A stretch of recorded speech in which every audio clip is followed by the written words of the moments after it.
Today on the channel, we are going to be talking about one superhighway that is not complete by a long shot. So, what is this highway? We are talking about the one and only I-69. As usual, I just want to thank you guys again for your continued support, and we have made a lot of progress in the almost 1 year that we've been on. So, thank you guys once again, and without further ado, let's get right into I-69. So before we get into the history and what the trouble all is, and there's a lot, believe me, we are first going to talk about what the future of I-69, where it's supposed to go from. So it's supposed to go from the Canadian border with I-94 in Michigan to all the way down to Laredo, Texas. But right now, it currently only goes to Indianapolis, with small spurs in the Memphis area, the Houston area, and along the Mexican border. And so it's very unclear if I-69 will ever be done, and that is one of the main topics of today's video. So today in the video, we will be discussing mostly all of the northern part. So we'll be talking about everything from the Canadian border all the way down to Memphis, because that is more the done stuff. And then next video will be all the southern stuff, Houston, the Rio Grande, all that stuff. And the reason that's more is because all that stuff is undone. So there'll be a lot to discuss there relating to those states' DOTs and all that kind of stuff. So yeah, that's what the plan for I-69 is.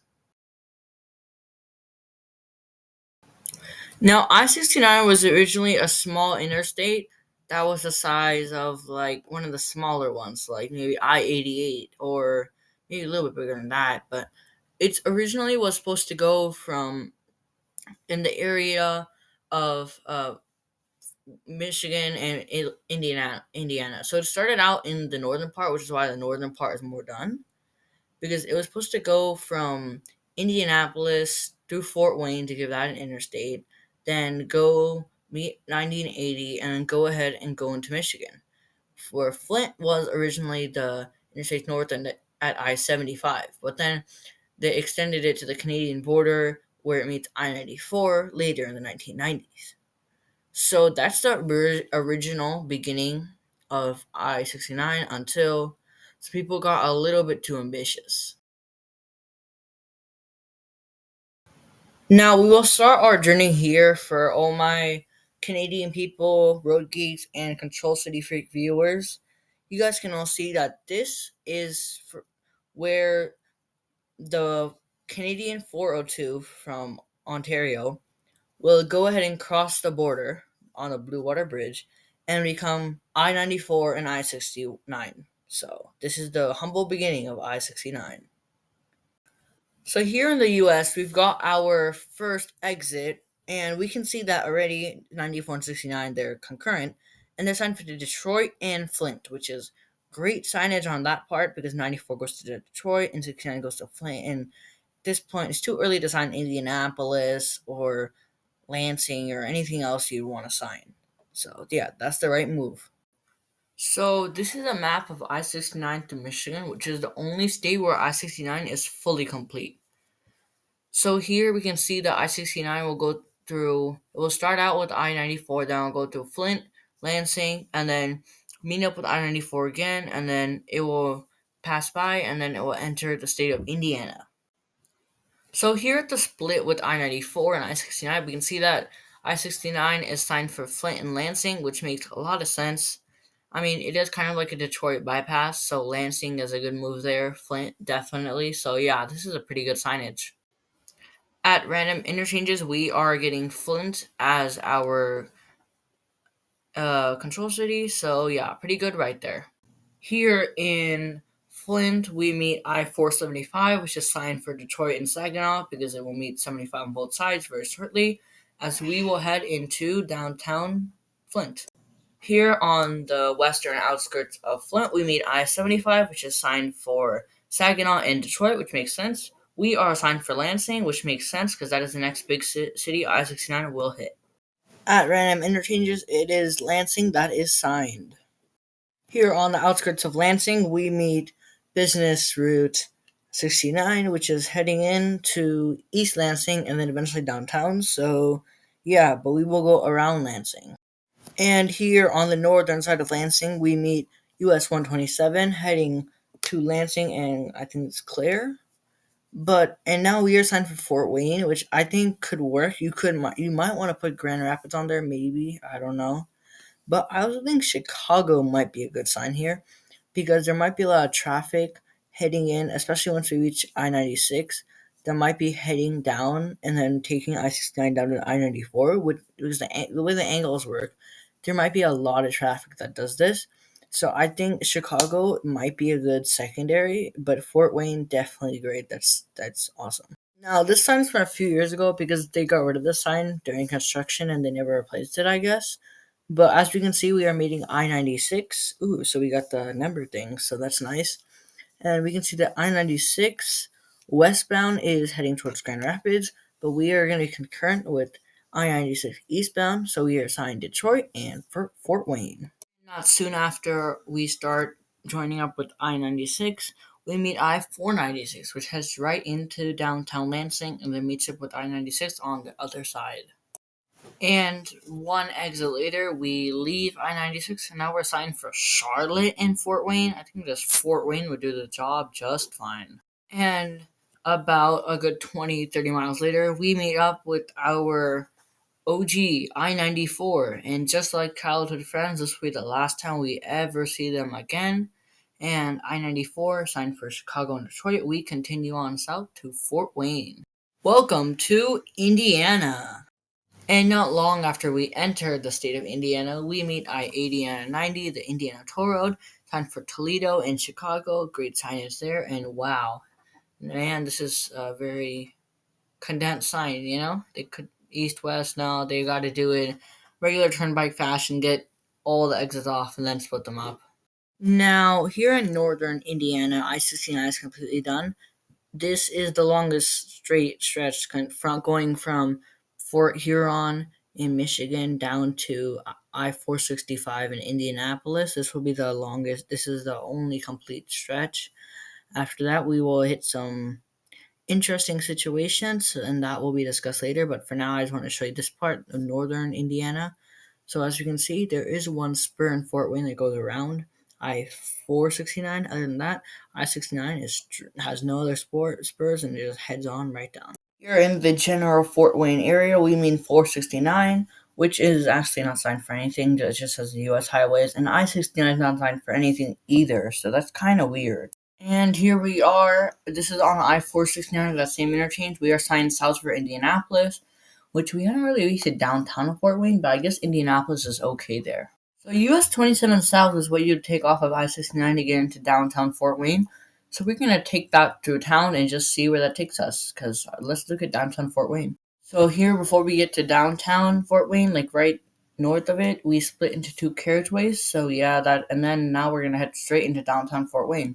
And here we are in downtown Fort Wayne. As you can see, the buildings are pretty big. They're bigger than your normal small town, but like they aren't as big as like Indianapolis or Chicago. Fort Wayne's a pretty decent sized downtown. But yeah, let's continue going. We also pass a pretty cool cathedral while we're driving through Fort Wayne. And soon after that, the carriageways we rejoin. After that, we made 469 West, signed for absolutely nothing. So we're going to hop on that.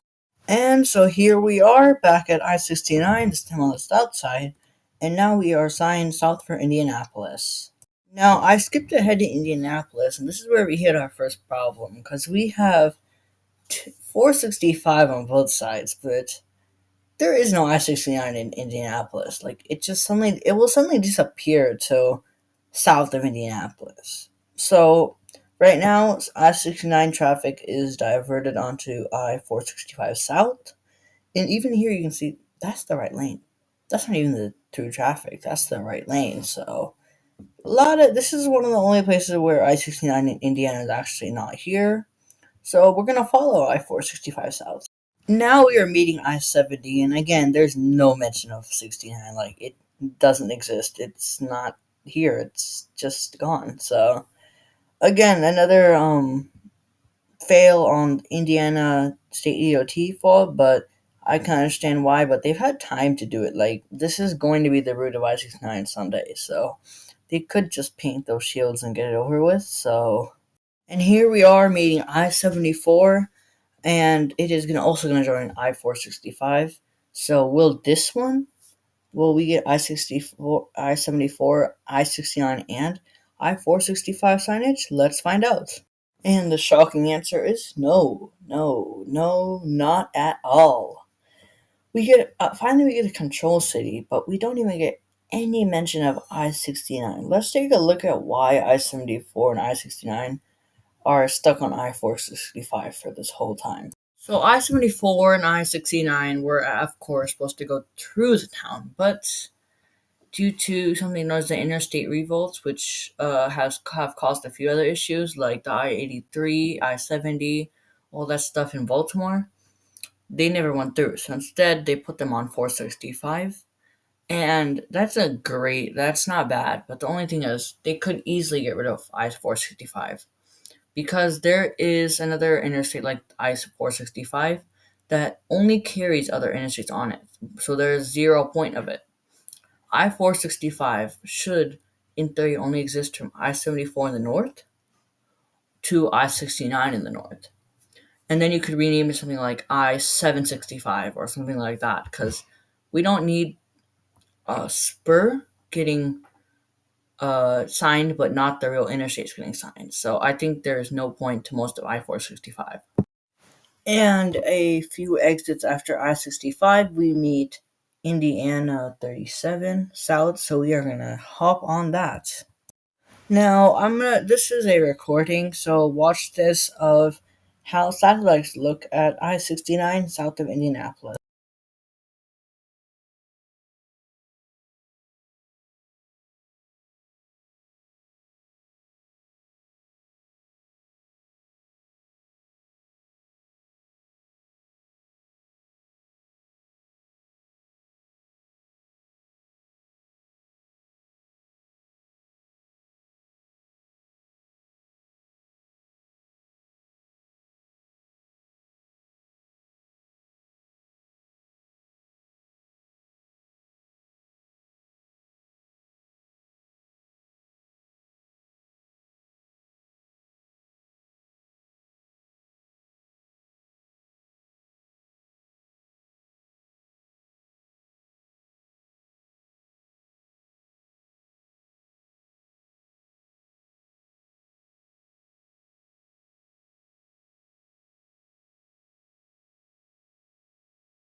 This is how most of the early interchanges look like at right after 465 on I-69. They mostly add grade, so but watch as the more south you go, the more interstate like it'll get. Right after the interchange, like literally like not even that far after, you can see the sign from the interchange. Did we get an exit? So it starts right away. And most of the rest of I-69 is all interstate standard, and it pretty much just plows on down to Evansville after that. Here in South Indiana, we are leaving Indiana 37, and that's heading to Bedford. We are going to be heading south to Evansville, so great signage there. Here we are north of Evansville, and we are getting signed south for Evansville and Henderson, Kentucky, beating I-64, which is signed for Louisville and St. Louis. Great job done there. Here we are, but this is actually really early to back then. This is back in 2007, so this is before I-69 even came this far south. As you can see, we got I-164, that's not existing anymore, and we got Indiana 57, which right now is just with I-69. So we can see that I-69 is very recent. It's not even 20 years old. So yeah, it's very, very new. Now, I-69 doesn't really go into downtown Evansville, but I felt like why not go down in downtown? So we're going to take this exit here from Morgan Avenue. Here at US 41, we're going to turn left and head on south. We are going to take the exit for the Lloyd Expressway West. So let's get on that. We will take the exit for the great Martin Luther King Jr. We'll take the exit, and then also for First Avenue. And here at First Avenue, we are going to take that left. And here we are in downtown Evansville. Smaller than Fort Wayne, but still decent size. Got some big buildings, Gives you a little bit of downtown nice vibes, but still remember that you're in the middle of nowhere. So Evansville is a good combo of that. You got a little bit of business, a little bit of everything, And it's right near the river. So let's continue on south. And here at this very, very nice looking building, we are going to turn right onto Mulberry Street. And we are going to take the right onto Riverside Drive, and then a left onto Veterans Memorial Parkway. And soon after that, we meet I-69 and US 41. So I-69 does not really have an Ohio River crossing, so from here you can only go north, but right now all the I-69 traffic is being routed onto US 41 south, so we're going to follow that, heading for Vincennes and Henderson, Kentucky. Welcome to Kentucky. Here we are crossing the Ohio River. As you can see, a pretty old bridge, and the Ohio River really looks nice. It's one of the few rivers that doesn't really look that, polluted. And here in Henderson, we are meeting US 60. And in Kentucky, I-69 is on just old Kentucky parkways, which kind of makes some sense. It helps the routing a lot. But here, as we can see, I-69 is signed for Madisonville, which maybe that's parkway signing, but that's not good signing for us, because you could probably sign Nashville from here based on the direction. Nashville would be good. You could go ahead and sign Paducah, like Fulton. Any of those cities would work better, because I just don't think that Madisonville is big enough to warrant a control city. Here, south of Madisonville, we meet a bunch of parkways, and the southern one is supposed to be, in theory, I-169. Don't know why signage hasn't changed yet. They could probably easily make that, but I don't see any Nashville signage here. And as much as probably Hopkinsville and those towns, they're okay size, but Nashville's a big draw. Like Indianapolis traffic, Evansville, Indiana, most of the traffic that didn't come from Louisville is coming from here. They're coming from I-69. So they're going to want to see a fast way to Nashville. So I think that we should have Nashville on a sign somewhere. We assigned for Fulton, which is okay. That's not bad. In this area, Memphis is not big enough to warrant it this far away, but it's not bad. Fulton's good.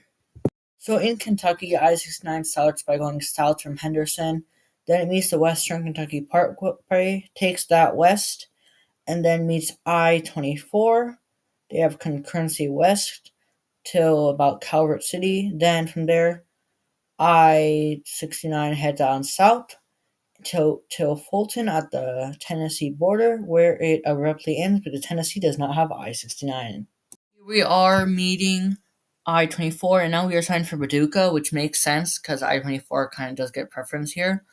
And Paducah is not really that bad. It makes as much sense as Fulton, so directions-wise, this is not bad because a lot of traffic might be taking it from Louisville, so it kind of makes some sense to have Paducah on there.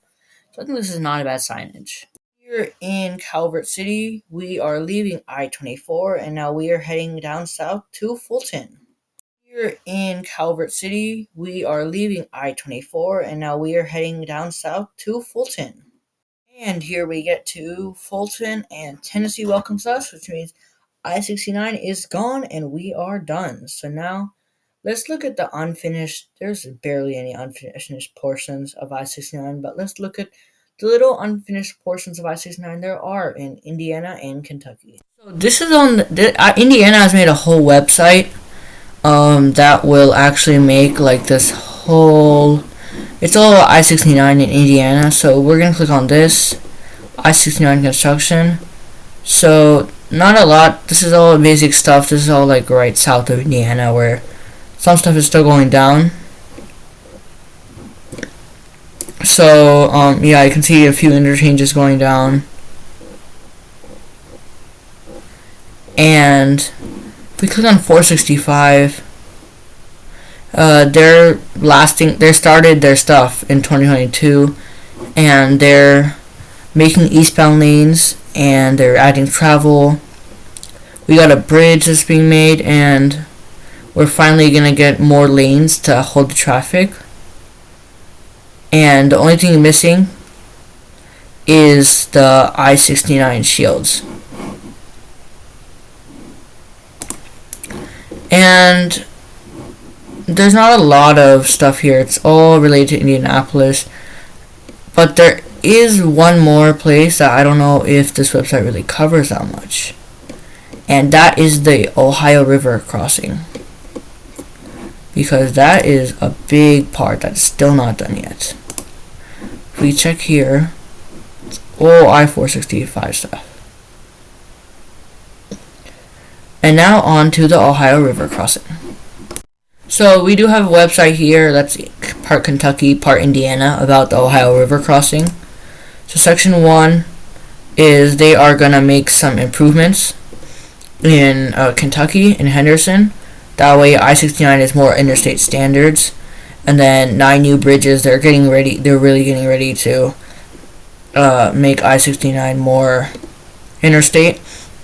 And US 41, which is a big highway in the area, it's getting some new stuff because it's pretty much concurrent with I-69. And that's it on that. And then we're just getting, phase 1 is just to make some bridges. And this is all just stuff related to stuff in Henderson. So this is pretty much it. They're just gonna get ready to extend it because the current river crossing is not bad, but it's not good for traffic. So if we go to section 2, the bridge, that's the important part. Because another bridge here will allow US 41 to be okay, but they're removing the southbound bridge, but it's still northbound, whatever, that's fine. But again, a new bridge, because this is 4 lanes, so that's good. That will help with traffic a lot. And I guess even if they're moving southbound, they'll lose some traffic, but northbound, I guess northbound will be fine.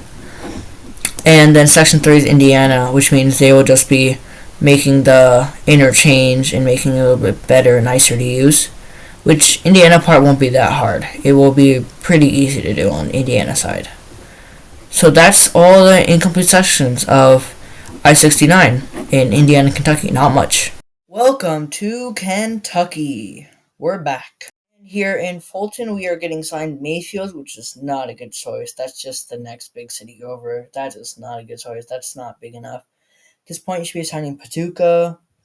From here, based on angles, you probably could start signing Louisville, Evansville. I do not think that is good signage whatsoever. Mayfield, we're signed for Calvert City. Slightly better signage. Still would love to see Paducah or Louisville, Evansville, something like that on there.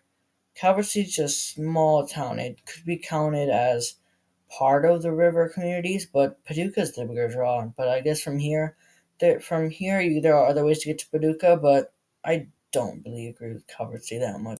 And here in Calvert City, we are meeting I-24 once again.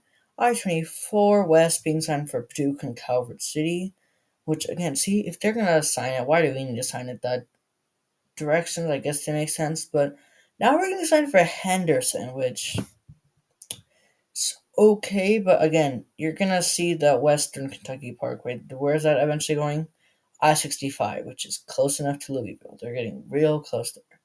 And if you're going to sign Henderson, sign Evansville. Evansville is bigger than Henderson. I understand it's an in-state draw, but you could have Henderson as a secondary and Evansville as the primary, or Louisville. And soon after that, I-24 and I-69 split, and we are signed for Henderson, which is okay, in Elizabethville. No Elizabethville. That's exactly where it meets I-65, and 10 miles, 20 miles up the road is Louisville. Just sign Louisville. It's still in state. Why are you doing this? I don't care if it's old parkway signage. They can update the I-69 shield. They can update this. Louisville should be on the sign or Evansville. You do not need Elizabethville. Does not make any sense. I understand it's the end destination of the Western Kentucky Parkway, but not too many people are actually heading there.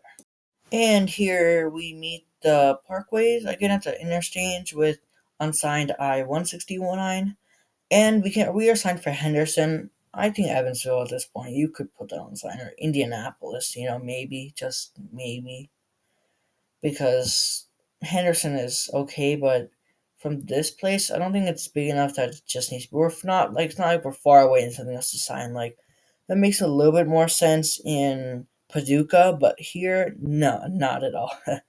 I think we need some big city. Evansville is okay, but Indianapolis, it's a big draw, and this would be the route to take it. National traffic at this point would be on it.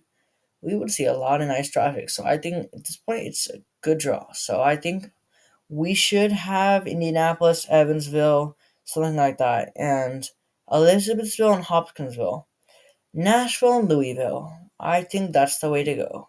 We are meeting US 41 and I 69 just completely just disappears when we meet US 41 and US 60. But good news is we're signed for Evansville, but this is here in Henderson, where Evansville is the next city. So I think we should have some Evansville Henderson dual signage before this. So this isn't that bad, but it could be better. So like it just should not take this long, but I think this is okay. And now we are going to cross the river. Welcome to Indiana. And what's funny about this sign is it's just the mix of two of them. We got the Benjamin Harrison stuff and we got the new Welcome to Indiana sign. So this is a good one. Mixing new and old. And we get 69 North signed for nothing when we are leaving US 41. So you'll find that a lot here in the southern parts. We just missed that a little bit because we didn't really follow it that much because we went to Evansville. But yeah, there is no signage here, which is kind of interesting. And we are meeting I-64 once again, and we are signed for nothing, which is weird because, Indianapolis, big city, may not have heard of it though. It's kind of not well known, but heard of the small city, but maybe it should be on the sign because it's the capital of Indiana. Maybe, just maybe. Here, when I-69 and Indiana 37 rejoin, we do get Indianapolis signage. That's good. Indianapolis signage was definitely necessary. Good job. And soon after that, we come right back to I-465 and I-74. Again, no I-69 signage, and right now it's just this is not even a highway interchange, it's just like random exit. But we are going to continue on Harding Road. We are not getting on this because we are going to go through downtown Indy. So here we're going to turn right onto Raymond Street. Pretty nice area of Indianapolis. Kind of got some nice trees, but I'm not going to show this all. We're just going to make this a quick, brief drive through town. We're going to cross the White River. Not really white, if you ask me. Green River might be a better name. We're going to make the left onto Meridian Street.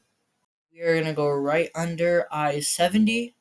Nice view here of downtown Indianapolis. A little rustic. I like it. I think this is a good downtown. It's definitely the biggest out of all three of them that we've seen: Evansville, Fort Wayne, and Indianapolis. Indianapolis is the biggest city by far, but still pretty nice downtown. There are many towering towers in downtown Indianapolis that we pass by. Soon after that, we meet 65, and we don't get a south stance here. We just get north for Chicago. Good signage there. But we are not taking 65. That's another day. But today we are just going to keep on driving. After a little while, we're going to turn right onto 38th Street. And after that, a left onto Fall Creek Parkway Drive. And Fall Creek Parkway soon turns into Binford Boulevard. And Binford Boulevard soon turns into I-69 North. And at random interchanges, we are signed north for Fort Wayne. After we say goodbye to Indiana 37, as that is not going with us. So, pleasant journey, but now it's all I-69 from here. I still stand by what I said earlier about this interchange. We need to control cities: Fort Wayne for I-69 and Toledo for I-469, and you'll see why, because we're taking I-469 around town. So, this is why. This is US 24 East. And where US 24 East goes is a straight path to Toledo. So I think I-469 and I-69 should be signed for Toledo and Fort Wayne. So I think that's the right signage there. From here, we are signed north on I-69 for Lansing. Good job there. And here we are meeting the Indiana Toll Road again, signed for Chicago and Toledo. Welcome to Michigan. And here we are meeting I-94, signed for Detroit and Chicago, whereas we will continue to Lansing. And here we are going to become current with I-96, that nice number thing. So we are signed for Grand Rapids and Lansing. I think Flint, it's okay. You don't need to sign that yet. I guess Grand Rapids is okay. And so we are going to continue on north. And now we are leaving I-96, signed for Flint. Here in Flint, we are meeting I-75, signed for Saginaw and Detroit. We are signed for Port Huron, which is okay. I think we'd like to see Canada, just in general. Ontario, Canada might do. I don't think we need just Port Huron. It's not big enough, so I would want to see something Canadian. London, Canada, even Toronto. You could go as far as Toronto if you wanted to. Here we are signed just for Canada, and Canada's not bad. That's actually pretty good. I like that. That's good.